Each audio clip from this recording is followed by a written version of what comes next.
സജീഷേ വല്ല നടക്കൂടെ? കുറേ നേരം ആയല്ലോ. എടാ ഏതെങ്കിലും പുതിയ ലോൺ ആപ്പ് കണ്ടുപിടിച്ച് പൈസ എടുത്തേടാ നീ. ഇനി എൻ്റെ സെറ്റപ്പിൽ നിന്നൊന്നും കിട്ടും തോന്നല്ല. എന്നാ മാക്സിമം എടുത്തിട്ടുണ്ട്, രണ്ടാട് തെറ്റിയും പോയി.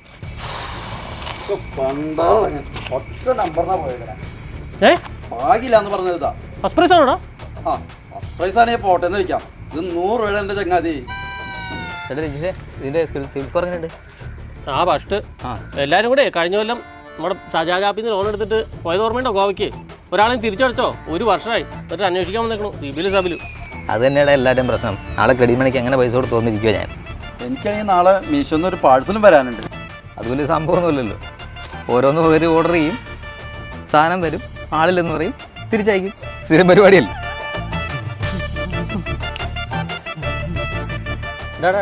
ഇത് നോക്കിക്ക് ആരാ വന്നെന്ന്.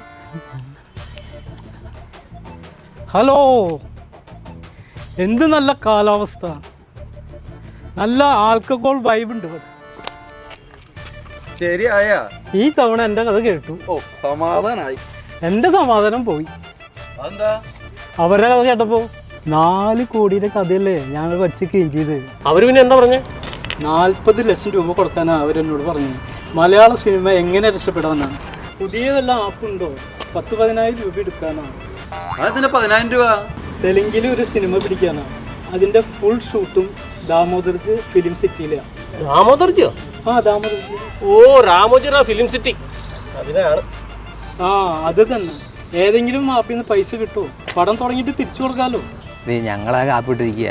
ഇതേ ഞായറാഴ്ചക്കാരൻ അണ്ണാച്ചിടെ 5,000 രൂപ മേടിക്കുന്ന പോലെ അല്ല. നല്ല സിവിൽ സ്കോറും വരുമാനവും ആപ്പുകാർ നോക്കും. അപ്പം പിന്നെ എന്ത് ചെയ്യും? ആപ്പ് നോക്കിയിരുന്നോ? കർത്താവേ, പഞ്ചായത്തിൽ നിന്നും ബ്ലോക്കിൽ നിന്നും പാവപ്പെട്ടവർക്ക് വീടും സ്ഥലവും അനുവദിക്കണമേ. ഗ്രാമസഭയിൽ അവർക്ക് വേണ്ടി അത് പാസ്സാക്കി കൊടുക്കണമേ. എന്നാലാണല്ലോ ആർക്കും വേണ്ടാത്ത സ്ഥലം എനിക്ക് കച്ചവടം ചെയ്ത് കൊടുക്കാൻ സാധിക്കുന്നത്. ഓരോ കച്ചവടത്തിനും ഓരോ കൂടി മെഴുതിരി കത്തിച്ച് ഞാൻ പ്രാർത്ഥിച്ചോളാവേ. നീ എൻ്റെ പ്രാർത്ഥന കേൾക്കുന്നുണ്ടല്ലോ കർത്താവേ. ഞാൻ കേട്ടു. എൻ്റെ ഷോബി ഈ മെഴുകുതിരിത്ത് നടത്തിയിട്ടൊന്നും ഒരു കാര്യമില്ല. നിനക്ക് നല്ലൊരു കോളി ഞാൻ ഒപ്പിച്ചു തരാം. നീങ്ങ് വന്നേ. അതെ, ഉത്തമൻ്റെ വീട്ടിൽ പുതിയ താമസക്കാർ വന്ന് നീ അറിഞ്ഞോ? ഉവ്വ, ഞാനാണല്ലോ അവരെ സെറ്റിലാക്കിയത്. അപ്പോൾ എത്ര കിട്ടി? ഓ അതെന്നാ, ഒരു മാസത്തേക്ക് മെഴുതിരി എത്തിക്കാനുള്ള പൈസ കിട്ടിയിരുന്നു. എന്നാൽ 1 വർഷത്തേക്ക് മെഴുകുതിരി എത്തിക്കാനുള്ള കാശ് ഞാൻ ഒപ്പിച്ചു തരാം. അവരെ അവിടെ നിന്ന് ഒഴിപ്പിച്ചാൽ ആ മണ്ണിലും വീട്ടിൽ എനിക്ക് താല്പര്യം നിനക്കറിയില്ലേ? എൻ്റെ പൊന്ന് സജീവേട്ട, ആ ഉത്തമൻ സാർ കൊടുത്തിട്ട് വേണ്ടേ? എടാ മണ്ട, ആ വീട്ടിൽ താമസിക്കുന്ന വേണുഗോപാല സാറിനെ കണ്ട് ആ വീടും പറമ്പും വാങ്ങിപ്പിക്കാൻ നോക്ക്. എങ്കിൽ എൻ്റെ കാര്യം എളുപ്പമായല്ലോ. പൊന്നും വില കൊടുക്കാമെന്ന് പറഞ്ഞിട്ട് ഉത്തമൻ സാറ് സമ്മതിച്ചില്ല. പിന്നെയാണ് വേണുഗോപാൽ സാറ്. ഇതിൻ്റെ പേരിൽ മെഴുതിരി കത്തിച്ച് കാശ് കളയാൻ എൻ്റെ കയ്യിൽ പൈസ ഇല്ല സജീവേട്ട. ഞാൻ പോവാ, എനിക്ക് വേറെ പണിയുണ്ട്. എടാ പോടാ, നിൽക്കടാ. ഇവരോടൊന്നും പറഞ്ഞിട്ടൊരു കാര്യമില്ല. കഷ്ടം. ഒരു കഷ്ടമില്ല. എൻ്റെ സാറ് ഈ വീട് സ്ഥലം സ്വന്തമാക്കാൻ വേണ്ടി അവൻ എന്തൊക്കെ കളി കളിച്ചെന്ന് സാറിനറിയോ? എൻ്റെ വീടിൻ്റെ പുറകിൽ കൊണ്ട് അവൻ കഞ്ചാവ് ചെടി നട്ടു. എന്നിട്ട് എക്സൈസുകാരെ വിളിപ്പിച്ചുകൊണ്ട് വന്നിട്ട് എന്നെ അറസ്റ്റ് ചെയ്യിപ്പിച്ചു. എൻ്റെ കയ്യിൽ കാശുള്ളതുകൊണ്ട് ഞാൻ ജാമ്യത്തിലിറങ്ങി. അതും പോരാനിട്ട് എൻ്റെ കടാതടിയന്മാരായ 4 പശുക്കളുടെ കാടിൽ അവൻ വിഷം കലക്കി കൊടുത്തു. 4 പശുക്കൾ അകിടുവീക്ക വന്ന് ചത്തുപോയി സാറേ. അങ്ങനെയുള്ള ദുഷ്ടത്തരം കാണിക്കുന്ന അവനൊക്കെ ഞാൻ ഈ മണ്ണ് സ്ഥലം കൊടുക്കുമെന്ന് സാറിന് തോന്നണുണ്ടോ? അവൻ ഇടയ്ക്കിടയ്ക്ക് ഇവിടെ വരും. ഇതങ്ങ് മേടിക്കാൻ പാടില്ല ചോദിച്ചു. എനിക്ക് ഉള്ളത് തന്നെ നോക്കാൻ സമയമില്ല. അന്നേരം സുഖാണ് മോളെ, സുഖാണ് മോളെ. കല്യാണം വല്ലതും നോക്കുന്നുണ്ടോ? 10-60 വയസ്സായില്ലേ? അയ്യോ, സാറിന് കല്യാണം നോക്കണ്ടോന്നല്ല ഞാൻ ചോദിച്ചത്. ആ കൊച്ചിന് കല്യാണം വല്ലതും നോക്കണ്ടോ? അത് നോക്കണ്ട്, അത് നോക്കണ്ട്. ഞാനിപ്പോ ഈ വയസ്സാം കാലത്ത് 2ാമതൊരു കല്യാണത്തിന് വേണ്ടി അങ്ങ് മുതിർന്നായിരുന്നു. ഒരു മാട്രിമോണിയിൽ പരസ്യം കൊടുത്തപ്പോൾ കോട്ടയത്ത് നല്ലൊരു ബന്ധവും വന്നു. ഓ, കല്യാണവും കഴിഞ്ഞു. പക്ഷെ ആദ്യ രാത്രി തന്നെ സംഗതി അടിച്ചു. അതെന്താ? എന്റെ പൊന്ന് സാറെ, കാണാൻ പെണ്ണിന്റെ രൂപമൊക്കെ ആണെങ്കിലും 2 ആണുങ്ങൾ തമ്മിൽ ചേരുമോ സാറേ? ചേരുമോ? ഒറ്റ രാത്രി തന്നെ സാക്കയിലെ പരിപാടി വരും. അതുകൊണ്ട് ഇപ്പൊ കല്യാണം ഒന്ന് കേൾക്കുമ്പോഴേ ഉള്ളിൽ ചെയ്യാം. കിടന്നുറങ്ങാൻ നേരത്ത് അവന്റെ മുഖമാണ് ഓർമ്മയിൽ വന്നത്. വയസ്സാം കാലത്ത് ഒരു കൂട്ട് വേണ്ടേന്ന് കരുതി ചെയ്തതാണ്. ഇപ്പോഴത്തെ പിള്ളേർ നമ്മളെ നോക്കുന്നുള്ള ധാരണയൊന്നും എനിക്കില്ല. അതുകൊണ്ട് എനിക്ക് പറ്റിയതുപോലെ പറ്റാതെ സാറ് നോക്കിക്കോ. എന്റെ പൊന്നുത്തമ, ഞാനിപ്പോ കല്യാണത്തെ പറ്റി ഒന്നും ചിന്തിക്കുന്നില്ല. ഉറങ്ങിക്കിടന്നാലും വിളിച്ചിട്ട് പിന്നെ കിടന്ന് ഉറങ്ങിക്കോളാൻ പറഞ്ഞിട്ട് വല്ലതായിരുന്നു. ഉറക്കത്തിന്റെ കാര്യം പറഞ്ഞപ്പോഴാണ് എനിക്കൊരു ഉച്ചയുറക്കം പതിവാ. നമ്മൾ സംസാരിച്ചിരുന്ന സമയം പോയി. ആ എന്നാ 3 മണിയായി, പോയി സമാധി ആയിക്കോ. ഞാൻ അങ്ങോട്ട് പോവുക.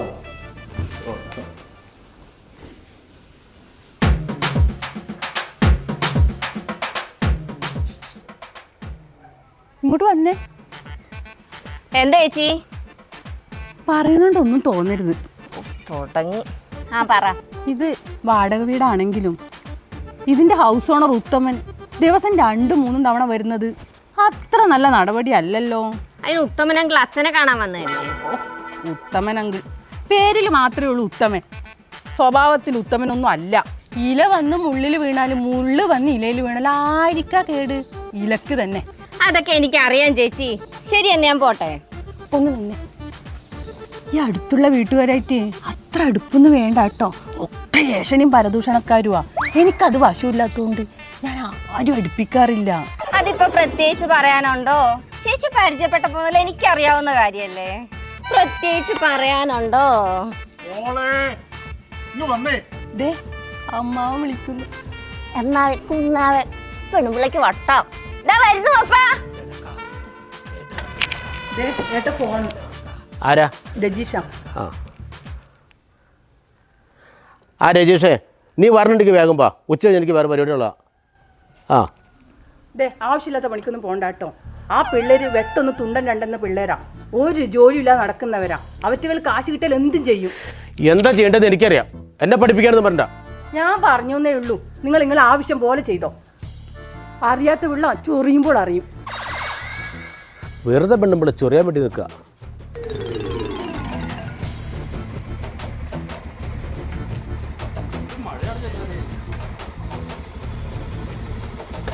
എന്താ വിളിപ്പിച്ചേ? നിങ്ങൾ വന്നേ. നിങ്ങൾക്ക് ഗുണമുള്ളൊരു കാര്യം പറയാനാണ് ഞാൻ വിളിപ്പിച്ചത്. ആ ഉത്തമൻ്റെ വീട്ടിൽ താമസിക്കുന്ന ജഡ്ജിയെ അവിടെ നിന്ന് ഒഴിപ്പിച്ച് ആ വീട് സ്ഥലം എൻ്റെ പേരിലാക്കണം. എത്ര കാശ് വേണമെങ്കിൽ ഞാൻ നിങ്ങൾക്ക് തരും. എത്ര? അത് നിങ്ങൾ പറ. ഒരു മിനിറ്റ്.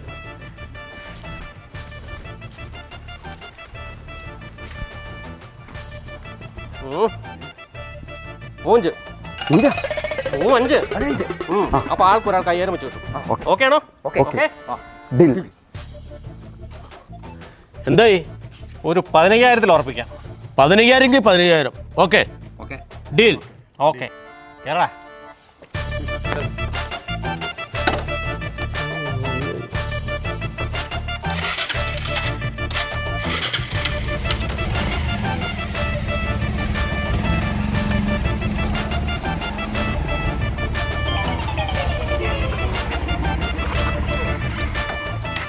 രജിഷ, നീ എന്ത് ധൈര്യത്തിൽ കേസൊക്കെ പിടിച്ചേ?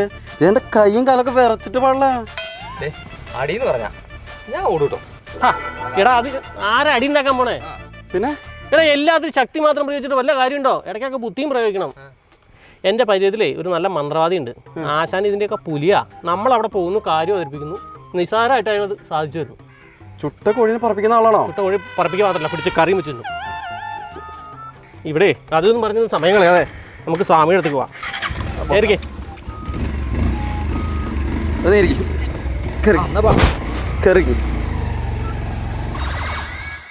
പ്രശ്നമാണല്ലോ മക്കളെ. ഹൃദയത്തിലാരാ? ആതിര. അത് നിന്റെ ഹൃദയത്തിൽ.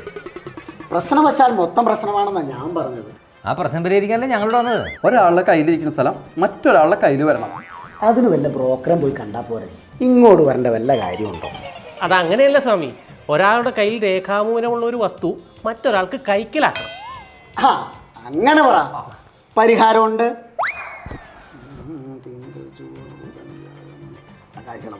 ഞാനൊരു തകിട് അങ്ങോട്ട് കുഴിച്ചു തരാം. ഇത് അയാൾ വാതിൽ തുറന്ന് ഇറങ്ങി വരുന്ന വഴിയിൽ കുഴിച്ചിടുക. 7 ദിവസം ഇത് മറികടന്നാൽ ഈ വസ്തു നിങ്ങളുടെ കയ്യിലിരിക്കും. അങ്ങനെയാണ് ഞാൻ ഈ തകിടങ്ങ് കുഴിച്ചു തരാം. ഭദ്രമായിട്ട് സൂക്ഷിച്ച് ഇത് അങ്ങോട്ട് കുഴിച്ചിടുക. എന്നാ അങ്ങോട്ട് പിടിച്ചോളൂ. എന്നാ പിന്നെ ഞങ്ങളങ്ങോട്ട് പോയിക്കോട്ടെ. ദക്ഷിണ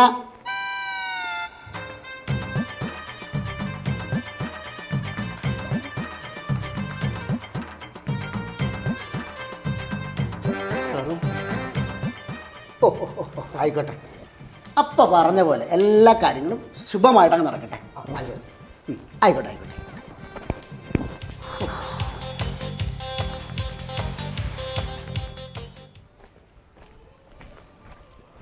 ആ ഭരത എങ്ങോട്ടാ? പാലക്കാട് പോവാ, ഇന്ന് ബാലിയുണ്ട്. ഓ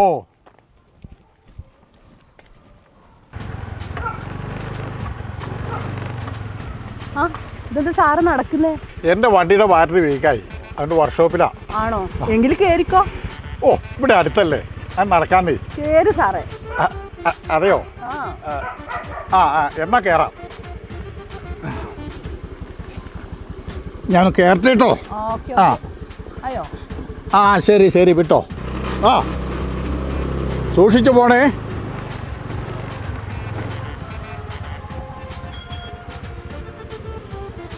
താങ്ക്സ്. ഇവിളി കിളവനായിട്ട് സെറ്റായോ? കാത്തു സൂക്ഷിച്ച കസ്തൂരിമാകുമ്പോൾ കാക്ക കൊത്തിപ്പോയോ?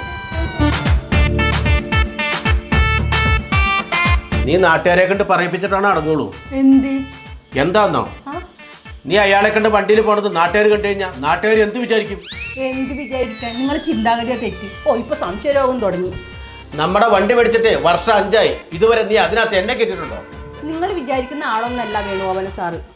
നമ്മൾ അയാളെ ഇവിടുന്ന് കെട്ടിയെട്ടിക്കാൻ നോക്കുമ്പോഴാ നീ എനിക്കിട്ട് പണിയണത്. നിങ്ങളൊന്ന് പോയാട്ടെ, എനിക്ക് ഒരുപാട് പണിയുണ്ട്. എൻ്റെ ഈശ്വര, ഒരാൾക്ക് ലിഫ്റ്റ് കൊടുത്തതിന് ഇത്രയും വലിയ കുരിശോ? നിങ്ങൾക്ക് ഇല്ലാത്തത് എനിക്കുണ്ട്. എന്ത്? ബുദ്ധി. പെൺബുദ്ധി, പിൻബുദ്ധി.